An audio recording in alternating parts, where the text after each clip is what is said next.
오늘 우리가 읽은 본문은 예수님께서 호산나 주의 이름으로 오시는 이여 라는 환대를 받으면서 어린 나아귀를 타고 예루살렘에 입성하시는 이야기입니다.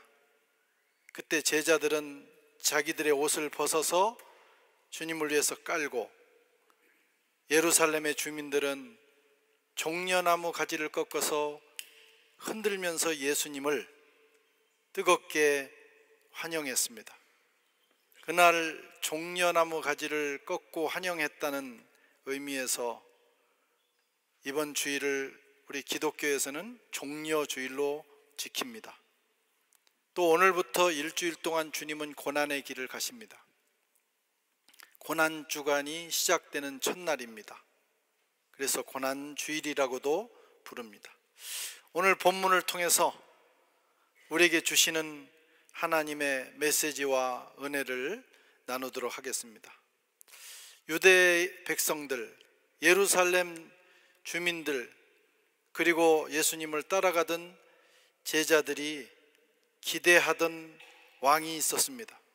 8절 9절에 보면 무리의 대다수는 그들의 겉옷을 길에 펴고 다른 이들은 나뭇가지를 베어 길에 펴고 앞에서 가고 뒤에서 따르며 무리가 소리 높여 이르되 호산나 다윗의 자손이여 주의 이름으로 오시는 이여 가장 높은 곳에서 호산나 하더라. 예수님께서 베레아, 요단 동편에 있는 베레아라고 하는 지역에서 마지막 사역을 하셨습니다. 그리고 베다니와 벳바게를 지나서 지금 예루살렘을 향해서 입성하고 올라가고 계셨습니다. 그러자 예수님을 환영하는 무리들이 적극적으로 환영합니다. 옷을 깔고 종려나무지를 흔들면서 열렬히 환영했습니다. 호산나 다윗의 자손이여 하면서 그들의 함성소리가 아마 예루살렘 도성을 뒤엎을 것 같은 함성소리였을 겁니다. 이대로 가면 금방이라도 무슨 큰 일이 일어날 것 같은 그런 분위기였습니다. 호산나라고 하는 것은 호시아나, 호시아와 나의 합성어입니다. 호시아는 구원하소서. 여기서 파생된 단어들이 호세아, 예수와, 이사야, 여호수아, 예수와 예수, 다 근원이 이 호시아로 갑니다. 구원하소서. 나는 제발, 그런 뜻이에요. 부디 우리를 구원해 주소서. 소브누 실드플레, 우리를 구원해 주세요. 그들은 예수님을, 자신들을 구원해 줄, 어디로부터? 유대의 로마의 압제로부터, 또 권력자들의 폭정으로부터, 이 열악한 상황으로부터 자신들을 구해줄 왕으로 알고 예수님을 이렇게 열렬히 환영했던 것입니다. 예수님을 환영하는 백성들의 심정을 우리는 조금은 이해할 수 있어요. 그들은 오랫동안 강대국의 피해를 받았습니다. 바벨론에 의해서 끌려갔죠. 나라가 초토화됐죠. 그 다음에 그리스, 페르시아, 그리스, 그리고 지금은 로마가 다스리고 있습니다. 왕도 자국인이 아닙니다. 이방 사람 헤롯이 국왕이 돼 있어요. 거기에 빌붙어 사는 수많은 권력자들이 백성들을 향해서 폭정을 저지르고 있었습니다. 백성들은 이날만을 기다린 거예요. 메시아, 특히 정치적 메시아. 그들은 예수님은 메시아다 이렇게 확신했어요. 예수님이 죽은 자를 살리고 병든 자를 고치고 오병이어의 기적을 베푸시고 눈먼 자를 뜨게 하고 또 수많은 기적, 자연 기적, 풍랑을 잠잠케 하고, 이런 걸 볼 때 이분이 분명히 메시아고 이분이 메시아라면 우리는 희망이 있다, 그렇게 생각을 했습니다. 그리고 예수는 메시아로서 충분하다. 그런데 그분이 지금 예루살렘으로 제자들과 함께 입성하고 있는 거예요. 제자들도 들떠 있었습니다. 이제 그때가 왔다. 예루살렘 거민들도 이제 드디어 메시아가 입성하시는구나. 로마를 물리치고 못된 권력자들을 처단하고 새로운 시대를 열어갈 메시아가 오시는구나. 그러나 그들의 기대와 그들의 바람은 순식간에 실망으로, 절망으로 바뀌고 말았습니다. 왜냐하면 예수님이 그들이 그토록 기대하고 기대했던 그 메시아가 아니셨기 때문입니다. 그들이 바라던 왕이 아니었습니다. 여러분, 잘못된 기대, 왜곡된 기대는 결국 실망을 가져옵니다. 예수님이 잘못하신 건 아무것도 없습니다. 예수님은 하나님의 계획대로 지금 일을 진행하고 계실 뿐이에요. 다만 제자들이, 예루살렘 거민들이 예수님에 대한 왜곡된 기대를 가지고 있었을 뿐입니다. 그 기대가 자신을 실망시킨 거예요. 우리가 신앙생활을 하다가 때로는 이런 일 저런 일, 어떨 때는 하나님에 대해서 실망을 하고 낙담을 하고 시험에 빠지고 때로는 교회를 떠나고 신앙을 버리기도 합니다. 누구의 잘못일까요? 하나님이 잘못하셨을까요? 하나님은 잘못하시지 않았어요. 내가 왜곡된 기대를 했을 뿐이에요. 내가 잘못된 생각을 했을 뿐이에요. 그것이 이루어지지 않았을 때 온 실망입니다. 지금 제자들과 예루살렘의 거민들이 그런 상황에 놓여 있습니다. 예수님은 그들의 기대와는 다른 왕이셨습니다. 6절에 보면 예수님께서 나귀 새끼를 끌고 오라고 하셔서 이제 그 위에 타시고 입성하고 계십니다. 만약에 예수님이 유대인들이 기대하는 그런 왕이셨다면 이렇게 입성하시면 안 되는 거예요. 서양의 말처럼 키도 크고 날렵한 백마를 타고 쪼벅쪼벅 이렇게 오셔야 되는데, 예수님은 한 번도 멍에를 메어보지 않은 멍에 매는 짐승의 새끼, 조랑말보다도 못한, 이스라엘 방문을 하면 목동들이 그 나귀를 타고 양을 몰고 봅니다. 조랑말 맛도 못해요. 그냥 생긴 것도 되게 못생겼어요. 멋있는 말을 타고 이렇게 예루살렘으로 입성하셔야 뭐가 폼이 나는데, 지금 예수님 볼품없는 나귀를 타고, 진짜 볼품없다니까요. 그걸 타고 입성하고 계십니다. 그때 그 분위기를 알아챘어야 돼요. 이거 뭐가 이상하구나, 그렇게 생각을 했어야 하는데, 예루살렘 거민들은 그건 보이지 않은 거예요. 그리고 자기들의 기대에 꽉 차 있으니까 예수님이 들어오신다는 사실만 가지고 이제는 됐다, 그때가 왔다, 저분이 우리가 원하시는 일을 해주실 왕이다, 이렇게 생각한 거예요. 그러나 예수님의 입성과 또 예수님을 보내신 하나님의 뜻은 거기에 있지 않았어요. 그리고 예수님이 지금 나귀 타고, 볼품없는 나귀 타고 입성하시는 것도 잘못된 게 아닙니다. 스가랴의 예언대로 진행되었어요.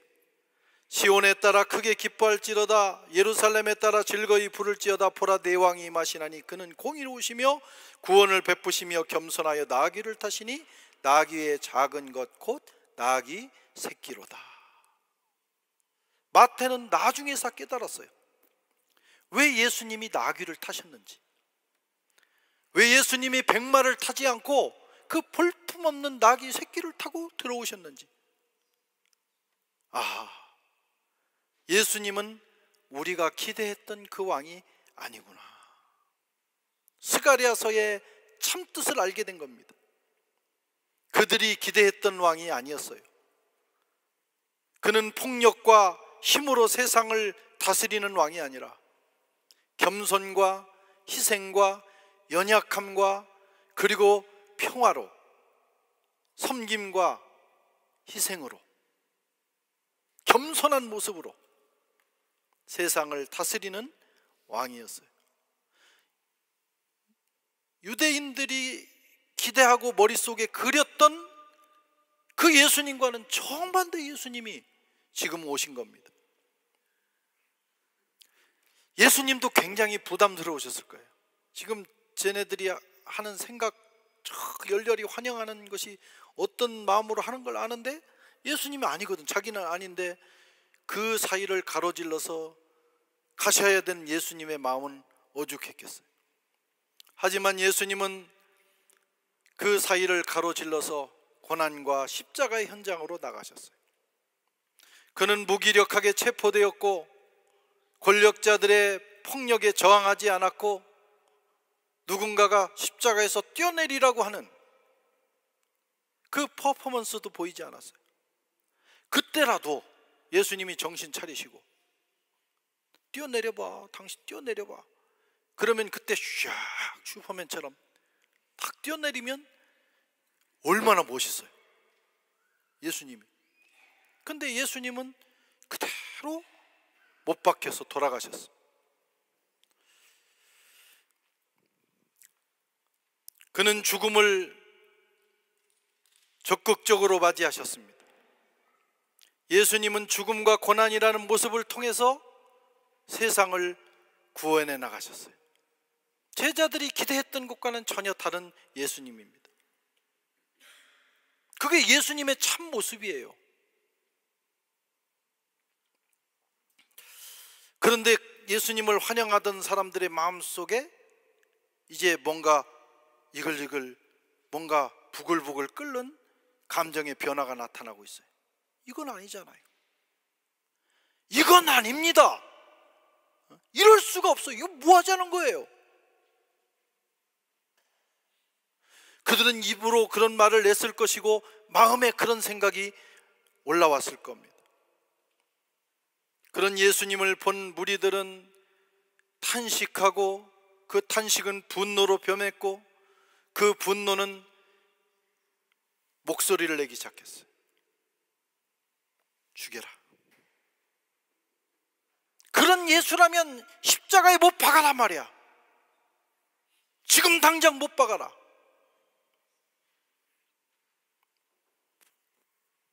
여러분, 기독교 신앙은 이런 겁니다. 우리가 믿는 예수님이 이런 거예요. 세상을 변화시키고 세상을 구원하는 예수님의 방법은 세상과 달라요. 그래서 때로는 예수님 때문에 우리가 실망할 수 있어요. 때로는 분노하기도 해요. 아니, 예수님이 이럴 수가 있냐고. 그런데 그게 예수님의 모습이에요. 세상은 힘을 가지고 폭력을 사용할 줄 아는 자가 권력을 잡습니다. 정직한 사람보다는 권모술수에 능한 자가 권력을 잡습니다. 그래서 그 권력의 자리에 가면 너나 할 것 없이 한두 번은 아니면 수없이 그런 짓을 하면서 올라가는 거예요. 그래서 그들이 지나간 그 자리에는 온갖 쓰레기들이 있는 거예요. 그들이 다스리는 세상은 힘이 중요하고 폭력이 만연합니다. 진정한 평화는 없습니다. 하지만 예수님은 힘 대신에 사랑으로, 폭력 대신에 용서로, 배제 대신에 포용으로 세상을 다스리시는 왕이십니다. 지금 예수님은 그 길을 가고 계시는 거예요. 그것이 십자가에서 이루어집니다. 그리고 예수님의 이 사랑과 용서의 방식이 힘과 폭력의 세상 방식을 이깁니다. 제자들과 유대인들은 예수님이 힘으로 로마를 정복하고 자기들을 구해 주시기를 기대했지만 그들의 꿈이었어요. 예수님은 전혀 다른 방법으로 무기력하게 체포되셔서 십자가에 죽으시는 방법으로 세상을 구원하시고 결국은 로마도 변화시키셨어요. 예수님은 그들이 원하는 왕의 모습이 아니라 그들이 진정으로 필요로 했던 모습입니다. 그런데 제자들은 그 예수님을, 또 유대인들은 그 예수님을 이제 버리게 됩니다. 여러분은 어떤 왕을 선택하고 계십니까? 호산나 외치던 무리들은 실망했어요. 그리고 침묵했어요. 그리고 그 침묵은 분노의 함성으로 바뀌었습니다. 십자가에 못 박으라고. 어쩌면 그것이 우리의 모습이기도 합니다. 저와 여러분의 모습일 수도 있어요. 우리는 각자 우리가 원하는 예수님을 마음속에 그리고 예수를 믿습니다. 어느 부분은 인간이기 때문에 예수님을 우리가 직접 못 뵀으니까 어쩔 수 없어요.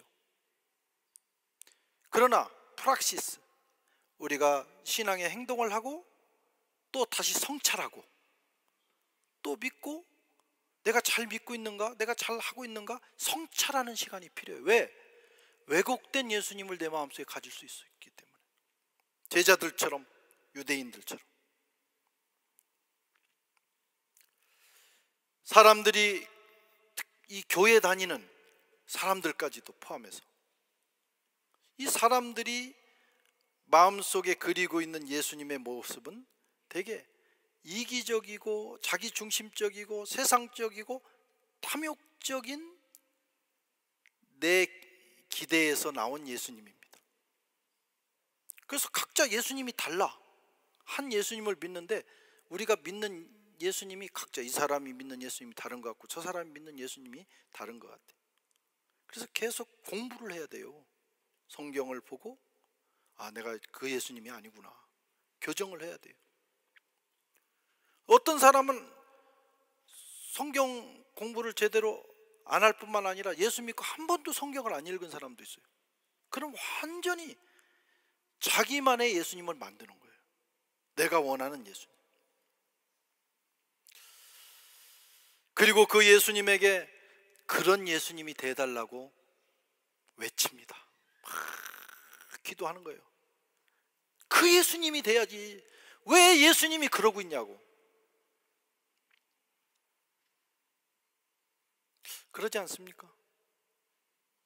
요즘 챗 GPT에 내가 어떤 그림을 그리고 싶으면 넣고, 어저께도 내가 몇 개 넣었어요. 내 사진을 넣고 지브리 스타일로 그려줘. 그랬더니 제 아내하고 턱 이러고 있는 만화 무슨 캐릭터가 탁 나오고 좋아요.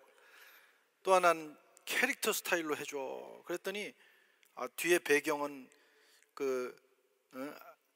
아주 멋진 도서관, 중세 도서관으로 해줘. 딱 그랬더니 어떤 학자가 딱 이러고 앉아 있더라고.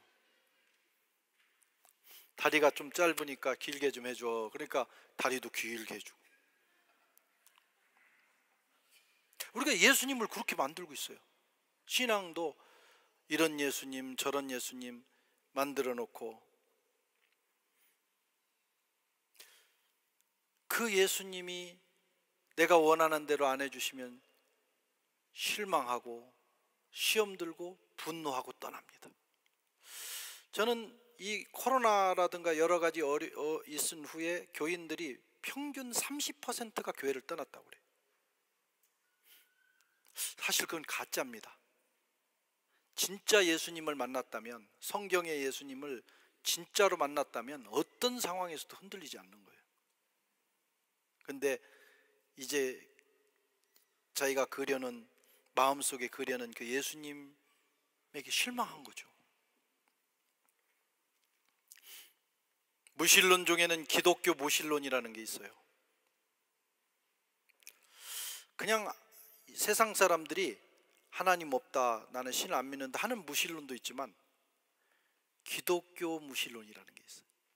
19세기 독일 철학자 루드비히 포이에르바흐라는 사람이 유명한 책을 썼어요. 기독교의 본질, 다스 베센테 크리스텐둠, 기독교의 본질. 당시 유럽은 기독교 대륙이었어요. 어디를 가나 교회가 있고 모든 시스템이 기독교 시스템입니다. 지금도 사실 그래요. 독일에 가면 이 시간이 되면 교회 종소리들이 울리는데 여기서 땡그랑 땡그랑 땡그랑 땡그랑 하면 얼마나 감동적인지 몰라요. 그런 시대, 지금도 그런데 그 과거에는 온 유럽 대륙이 기독교로 채색돼 있었어요. 그런데 이 포이에르바흐가 이 사람도 그렇게 살았죠. 근데 이렇게 보니까 그 세계를 보니까 신이 없는 거예요. 교회를 보니까 신이 없고 교회를 그렇게 열심히 다니는 사람들을 보니까 신이 없어. 하나님을 안 믿는 거예요. 하나님을 믿는데 안 믿고 있어요. 그래서 이 책을 쓰고 그는 기독교 무신론의 아버지가 되었습니다. 가만히 보니까 기독교와 교회가 하나님을 믿는다고 하는데 그 하나님이 진짜 하나님이 아닌 거예요. 자기들이 원하는, 자기 마음속에서 자기의 욕망, 자기의 기대, 자기의 꿈을 이루기 원하는 신을 하나 마음속에 그려놓고 그걸 프로젝션, 투사해놓고, 여기 프로젝터 있죠? 거기다 자기가 원하는 거 아바타 뭐 캐릭터를 다 올려놓고, 예수님 캐릭터를 올려놓고 저건 자기가 원하는 대로 그려놓은 거예요. 그리고 그것을 하나님이라고 믿는다는 거예요. 그래서 God, 곧 신은 없다. 그게 기독교 무신론입니다. 우리가 오늘 여기 교회에 나와 있지만 우리는 어쩌면 무신론에 한 발을 딛고 있는지 몰라요. 성경이 말하는 하나님, 예수님, 그분을 정확하게 믿지 않고 그분을 받아들이지 않고 내가 원하는 예수님을 마음속에 그려놓고 그분을 바라보고 있는지 모릅니다. 참된 신앙은 내가 원하는 예수님이 아니라 나를 내려놓고 예수님 그대로를 인정하고 수용하는 것입니다. 그렇지 않으면 우리는 기독교 무신론자가 되는 거예요. 사랑하는 성도 여러분, 오늘은 거룩한 종려주일입니다. 예수님이 예루살렘에 들어가신 날이에요. 우린 선택해야 됩니다. 내가 원하는 예수님을 선택할 것인가, 아니면 예수님 그대로를 선택하고 받아들일 것인가. 그것을 깊이 고민하고 기도하고 성찰하는 시간이 되셔서 참된 예수님을 인정하고 따르게 되는 저와 여러분 되시기를 주의 이름으로 축원합니다.